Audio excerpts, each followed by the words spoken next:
माया के पर्दे में अपने स्वरूप को छिपाते हैं। जीव जब भगवान के साथ अतिशय प्रेम करता है तभी माया का पर्दा दूर करके भगवान प्रकट हो जाते हैं। यही अदिति का स्वरूप है। वामन जी महाराज प्रकट हुए हैं। ब्राह्मण का जन्म 2 बार होता है। माता पिता से जो जन्म होता है वो बहुत पवित्र नहीं है। ब्राह्मण को जब जनोई देते हैं तब उसका नवीन जन्म होता है। जनोई देने पर उसकी मां गायत्री हो जाती है। परब्रह्म परमात्मा नारायण उसके पिता हो जाते हैं। जनोई के समय में ब्राह्मण लोग वेद मंत्र बोलते हैं। वेद मंत्रों का भी यही अर्थ निकलता है। पिता अपने पुत्र को कहता है आज से तू मेरा पुत्र नहीं, देवायत्वा सवित्रे परिरदामि। पिता अपने पुत्र को कहता है आज से मैं तेरे को नारायण के चरण में अर्पण करता हूं।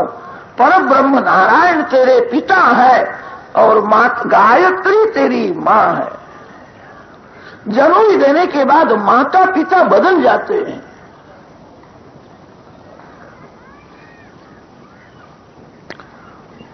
वामन जी महाराज को जनोई देते हैं। कोई राजा के घर का सिपाही गले में चपरास रखता है। जनोई वेदों ने दी हुई चपरास है। जो जनोई धारण करता है वो भगवान का हो जाता है, परमात्मा के साथ संबंध होता है। बहुत से लोग तो जनोई का महत्व समझते नहीं है।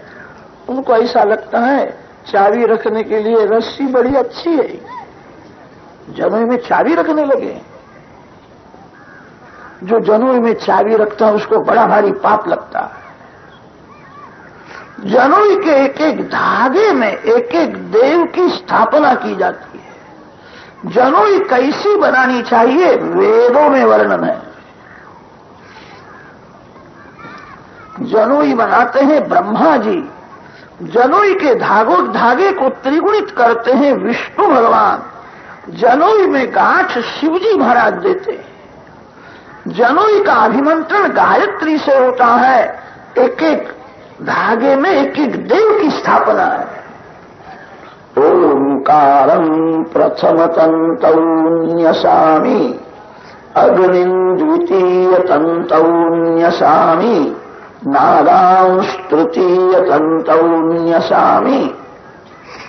जनोई में जो चाबी रखता है वहां से सभी देव उठ जाते हैं। जनोई में चाबी रखना नहीं।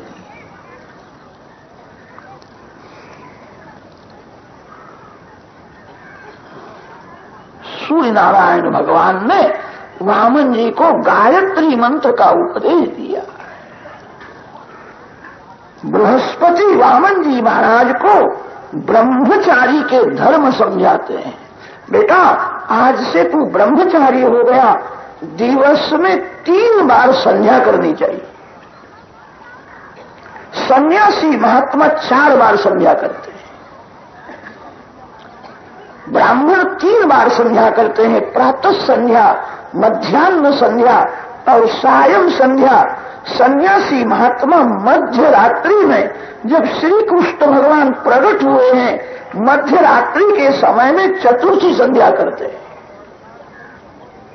ब्राह्मण त्रिपदा गायत्री जप करते हैं और सन्यासी महात्मा चतुष्पदा गायत्री का जप करते हैं। संध्या के समान श्रेष्ठ कोई सत्कर्म नहीं। बेटा त्रिकाल संध्या करना। ब्राह्मणों को संध्या में श्रद्धा कम हो गई, तभी से ब्राह्मणों का पतन होने लगा।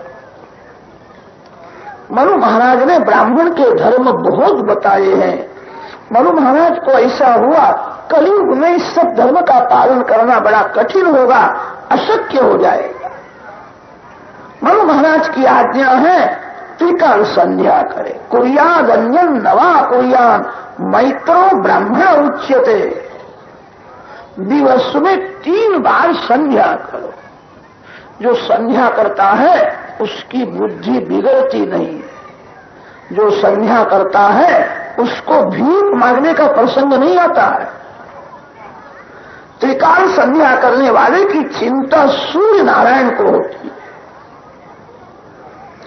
संध्या का जो समय नक्की किया है उसी समय में संध्या होनी चाहिए। कितने लोग प्रातः संध्या तो करते हैं, 8 बजे और 9 बजे प्रातः संध्या करने के लिए बैठते हैं। 8 बजे की प्रातः संध्या होती है, आकाश में तारा का दर्शन होवे तब प्रातः संध्या की जाती है। उत्तमा तारकोपेता मध्यमा गुप्त तारका अधमा सूर्य सहिता प्रातः संध्या त्रिधामता। आजकल के लोग गाड़ी का समय संभालते हैं। गाड़ी 4 बजे आने वाली हो तो रात्रि में 3 बजे स्टेशन पर जाकर के बैठे रहते हैं, अच्छी जगह मिलेगी। संध्या का सत्कर्म का जो समय बताया है उस समय में संध्या करो। कितने लोग ऐसा समझने लगे हैं संध्या एक कर्म कांड है, हम ज्ञानी हैं, हम ध्यान करते हैं, संध्या की हमको जरूर नहीं है। भूल है। संध्या जो नहीं करता उसकी बुद्धि बिगड़ जाती है। सूर्य नारायण उसको शाप देते हैं। संध्या कर्म कांड नहीं है, संध्या में कर्म, भक्ति और ज्ञान तीनों का समन्वय है। इसीलिए संध्या श्रेष्ठ है। जो संध्या नहीं करता उसके हाथ का पानी भी नहीं पीना चाहिए। जो संध्या नहीं करता वह अतिशय अपवित्र है। संध्याहीनः अशुचिर नित्यम अनर्ह सर्वकर्मसु। संध्या में ब्रह्म ज्ञान भरा हुआ है, संध्या में भक्ति है। संध्या के आरंभ में ब्रह्म विद्या स्वरूप गायत्री माता का हृदय में आवाहन किया जाता है। आयातु वरदा देवी अक्षरम ब्रह्म संमितम। मेरे हृदय में ब्रह्म विद्या स्वरूप गायत्री माता आवे, मेरा ज्ञान दूर करे, मेरे मन में जो विकार वासना है उसका विनाश करे। संध्या में ब्रह्म विद्या स्वरूप गायत्री माता की पूजा की जाती है। संध्या में प्रायश्चित्त किया जाता है। संध्या में अर्घ्यदान है। संध्या में ध्यान के साथ जप है। संध्या में प्रार्थना है। संध्या के समान श्रेष्ठ कोई सत्कर्म नहीं है। जो संध्या नहीं करता उसके हाथ की पूजा देवलोग भी नहीं लेते।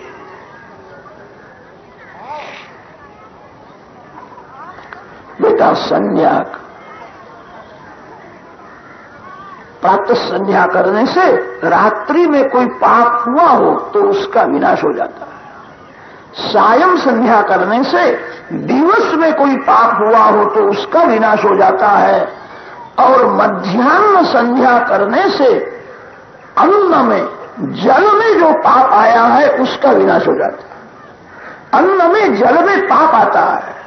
आपः पुनन्तु पृथिवीं पृथिवी पूता पुनातु माम् पुनन्तु ब्रह्मणस्पतिर्ब्रह्म पूता पुनातु माम् यदुच्छिष्टम् अभोज्यै यद्वा दुश्चरितम् मम सर्वं पुनन्तु मामापो सतांच प्रतिग्रहगु स्वाहा। मध्याह्न संध्या का यह मुख्य मंत्र है। अन्न में पाप आता है, जल में पाप आता है, मन को बिगाड़ता है। जिसके पेट में शुद्ध जल जाता है उसी का वीर्य पवित्र देता है। वीर्य में जल तत्व मुख्य है। जल अशुद्ध होवे तो वीर्य बिगड़ जाता है। वीर्य बिगड़ने पर जीवन बिगड़ जाता है। अन्न अशुद्ध होवे तो मन बिगड़ जाता है। अन्न दोष, जल दोष को दूर करने के लिए मध्याह्न संध्या है। बेटा त्रिकाल संध्या करने की जरूरत है। वामन जी महाराज संध्या करते हैं, सुंदर लंगोटी पहनी है, अग्नि में होम किया है। साक्षात जगन माता पार्वती जी वहां आई है। माता जी को वंदन करके कहा है, मां मेरे को भिक्षा दो। पार्वती माता भिक्षा देती है। ब्रह्मचारी का नियम है, भिक्षा में जो कुछ मिले वो गुरुदेव को अर्पण करना पड़ता है। गुरुदेव जो देवे वही खाना है, सादा भोजन करेंगे। बहुत जो मीठा खाता है, मिर्चा खाता है, इमली खाता है, वो संयम नहीं रख सकता। जो सादा भोजन करता है, दूध भात है, दूध रोटी है, जो सात्विक भोजन करेगा वही संयम रख सकता है। राजसी अन्न खाने से शरीर में ऐसी गर्मी उत्पन्न होती है जो शक्ति का विनाश करती है। बेटा सावधान रहना है। जिस पुस्तक में श्रृंगार का वर्णन होवे ऐसे पुस्तक पढ़ना नहीं, श्रृंगार के चित्र देखना नहीं।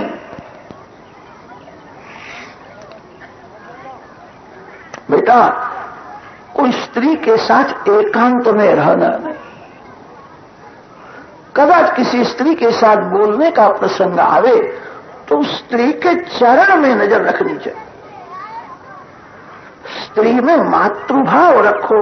स्त्री के मुख में, केश में काम का निवास है। बेटा बहुत सावधान रहना है, किसी भी स्त्री को स्पर्श करना नहीं। अनजान में स्पर्श हो जावे तो भगवान थोड़ी क्षमा करते हैं। जानबूझ करके स्त्री किसी पुरुष को, पुरुष किसी स्त्री को बुद्धिपूर्वक स्पर्श करे, ये व्यभिचार के जैसा ही पाप। उसकी सजा बहुत होती है। बहुत भीड़ में अनजान में कदाच स्पर्श होए तो भगवान क्षमा करते हैं। जानबूझ करके जो स्पर्श करेगा उसको क्षमा नहीं है। बेटा सावधान रहना। बड़े बड़े भूल गए हैं।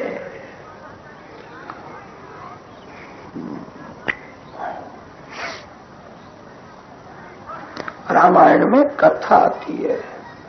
14 वर्ष लक्ष्मण जी श्री सीता माता की सेवा में रहे हैं। हाथ जोड़ करके माता जी के चरण में ही नजर रखते थे। आंख ऊंची करके कभी सामने देखा नहीं। कैसा संयम है।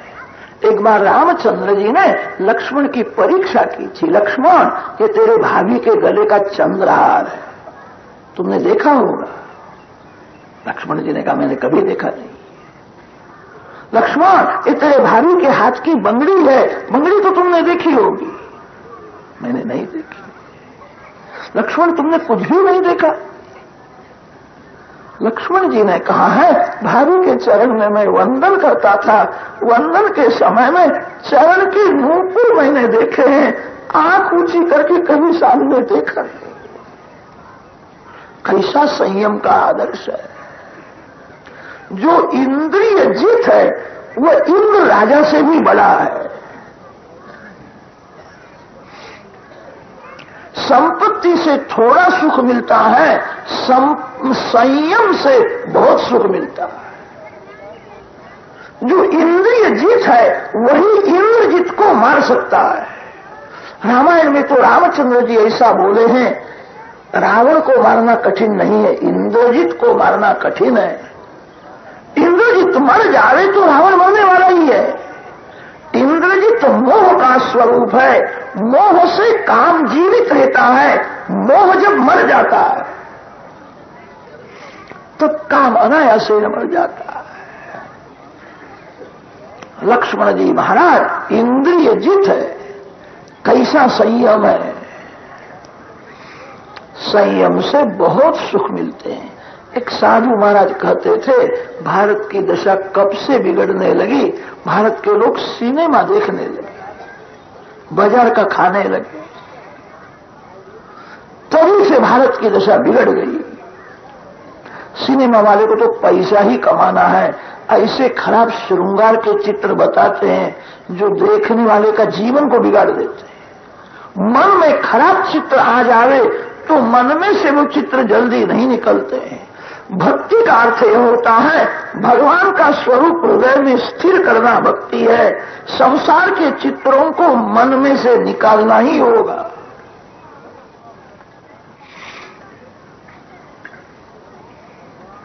लक्ष्मण जी महाराज संयम की मूर्ति है।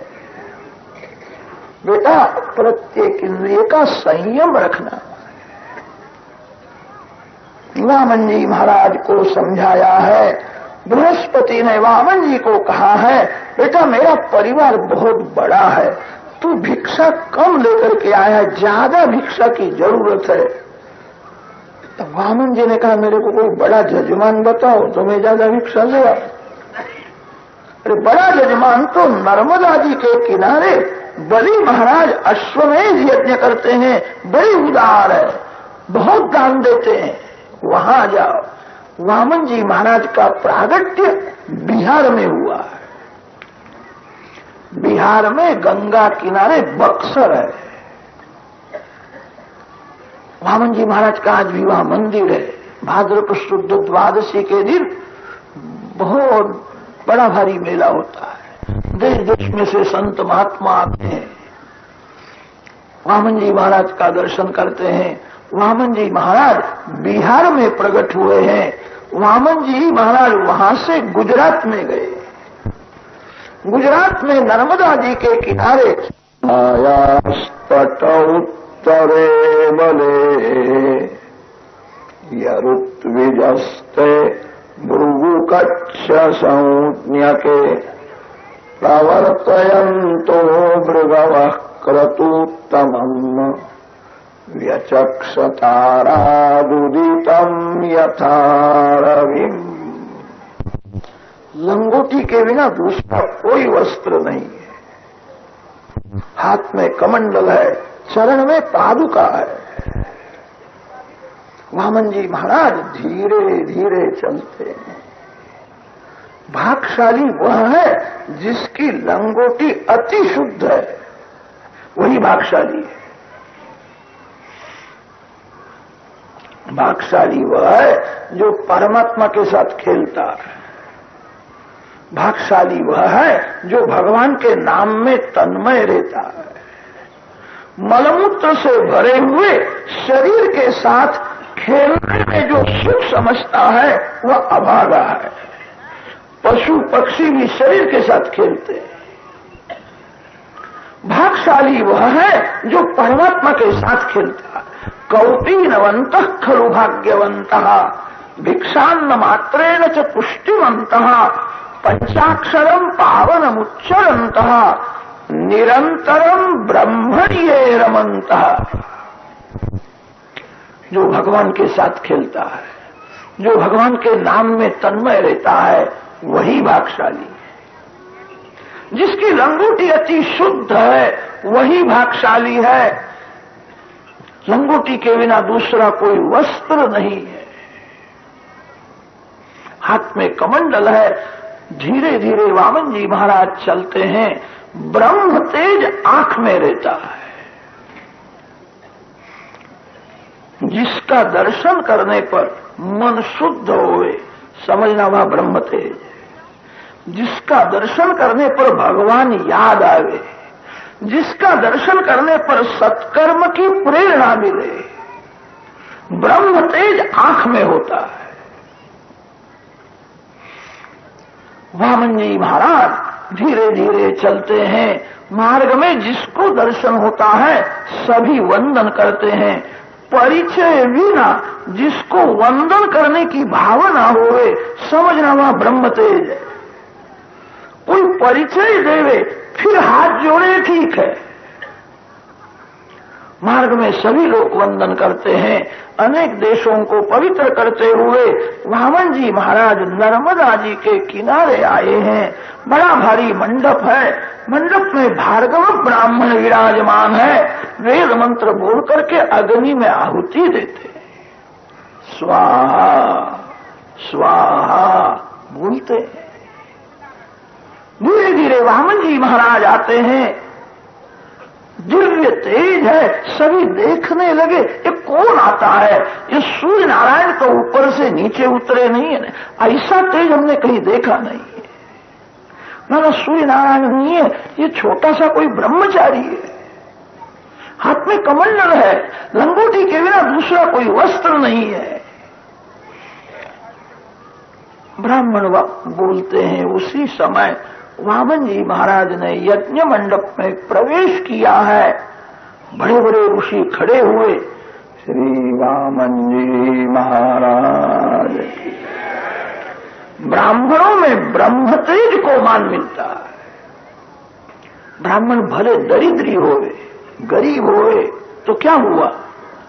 जो 3 बार बराबर संध्या करता है, जिसने गायत्री का पुरस्चरण किया है, 24 लाख का एक पुरस्चरण होता है। त्रिकाल संध्या करने वाला, गायत्री जप करने वाला ब्राह्मण श्रेष्ठ माना है। ब्राह्मणों में ब्रह्म तेज को मान है। क्षत्रियों में जो बलवान होता है वही श्रेष्ठ माना जाता है। वैश्यों में जो धनवान है वही श्रेष्ठ माना जाता है। सेठ पीछे से आवे तो भी मंदिर में उसको आगे ले जाते हैं। सेठ आए, उसके संपत्ति को मान है। वैश्यों में धन को मान, क्षत्रियों में शक्ति को मान है, और ब्राह्मणों में ब्रह्म तेज को मान है। ये कोई ब्रह्म तेजस्वी ब्राह्मण है, इसने गायत्री का जो बहुत किया है, इसके आंख में कैसा तेज दिखता है। शुक्राचार्य वयोवृद्ध है। वामन जी महाराज तो 6-7 वर्ष के। बड़े बड़े ऋषि खड़े हो गए, वामन जी को मान दिया है। बलि राजा ने सुना कोई ब्रह्मचारी आए हैं, दौड़ता हुआ बलि जाता है, वामन जी का दर्शन करता है। श्रीअंग मेघ के जैसा श्याम, चरण में पादुका है, हाथ में कमंडल है, लंगोटी के बिना दूसरा कोई वस्त्र नहीं है, आंख में तेज दिखता है। स्वागतम स्वागतम। कोई बड़ा तपस्वी ब्राह्मण है, कैसा तेज है। मैंने बहुत से ब्राह्मणों का दर्शन किया है, ऐसा ब्राह्मण मैंने देखा नहीं। बलि राजा ने स्वागत किया है। विंध्यावली रानी को कहा, ब्रह्मचारी महाराज की पूजा करनी है, तैयारी करो। विंध्यावली रानी तैयारी करती है। पुष्प की माला है, चंदन है, श्रीफल है, सोने की झाड़ी में पवित्र नर्मदा जी का जल लेकर के आई।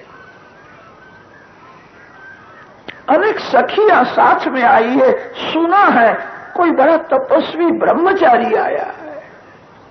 ब्रह्मचारी को देखने के लिए विंध्यावली रानी के साथ अनेक सखियां आई है। वामन जी को देखती है, आनंद होता है। अरे सखी, इस बालक की माँ ने बहुत बहुत पुण्य किया होगा। ऐसा सुंदर बालक जिस माँ के गोद में खेलता है उसको कैसा आनंद मिला होगा। ऐसा बालक मैंने जगत में कहीं देखा नहीं। कैसा दिखता है। विंध्यावली रानी वामन जी महाराज के चरण के ऊपर जल अर्पण करती है।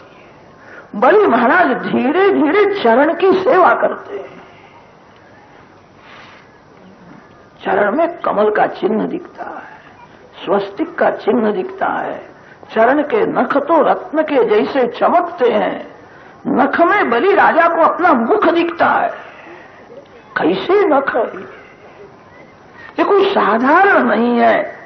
जिसके चरण की पूजा होती है उसके पुण्य का नाश हो जाता है। जो चरण की पूजा सेवा करता है उसको वह पुण्य मिलता है। वामन जी महाराज के चरण का तीर्थ बलि राजा ने मुख में, मस्तक में धारण किया। आज मैं पवित्र हो गया, मेरे सभी पाप जल गए। ऐसे तपस्वी ब्राह्मण के चरण का तीर्थ मेरे को मिला है। उस समय ब्राह्मण लोग वेद मंत्र बोलने लगे हैं। विष्णुर्मुखं वीर्याणि प्रवोचय्यः पार्थिवानि विममे रजांसि यो अस्कभायदुत्तरं सधस्थं विचक्रमाणस्त्रेदोरुगायः चरणं पवित्रं विततं पुराणं येन पूतस्तरति दुष्कृतानि। वेद मंत्र बोलते हैं, चरण का तीर्थ बलि राजा ने मुख में मस्तक में धारण किया है। वामन जी की पूजा करता है, वामन जी को वंदन करके कहा है, आज मेरा जीवन सफल हो गया, आज मैं पवित्र हो गया, आज मेरा यज्ञ सफल हुआ, आपके चरण का तीर्थ मेरे को मिला है। मैंने बहुत से ब्राह्मण देखे हैं, आपके जैसा ब्राह्मण मैंने देखा नहीं। मेरे को तो ऐसा लगता है इस संसार में जितने ब्रह्म तेजस्वी ब्राह्मण हैं, उनके ब्रह्म तेज से आपका यह शरीर बनाया है। तेजोमय शरीर है, ऐसा तेज मैंने कहीं देखा नहीं है। आपने बहुत कृपा की है महाराज। आपका दर्शन करने के बाद मेरे मन में तो ऐसा भाव होता है, मेरा सब राज आपको अर्पण करो। जहां प्रेम होता है वहां देने की भावना होती है, प्रेम में कभी लेने की इच्छा नहीं होती है। जहां लेने की इच्छा है वो प्रेम नहीं है, मोह है। मेरा सब राज आपको मैं अर्पण करूं। वामन जी महाराज मन में बोले हैं, तेरा सब कुछ लेने के लिए ही मैं वामन होकर के आया हूं। मेरा राज आपको अर्पण करूं, संकोच करना नहीं, आप जो मांगोगे सो आपको मैं दूंगा। गाम कांचनम गुणवद्धामृष्टम तथा न पेयम उतवा विप्रकन्या। गायों का दान करो, भूमि दान करो, स्वर्ण का दान करो। महाराज आपको लग्न करने की इच्छा हो तो कन्या दान करने के लिए भी मैं तैयार हूं।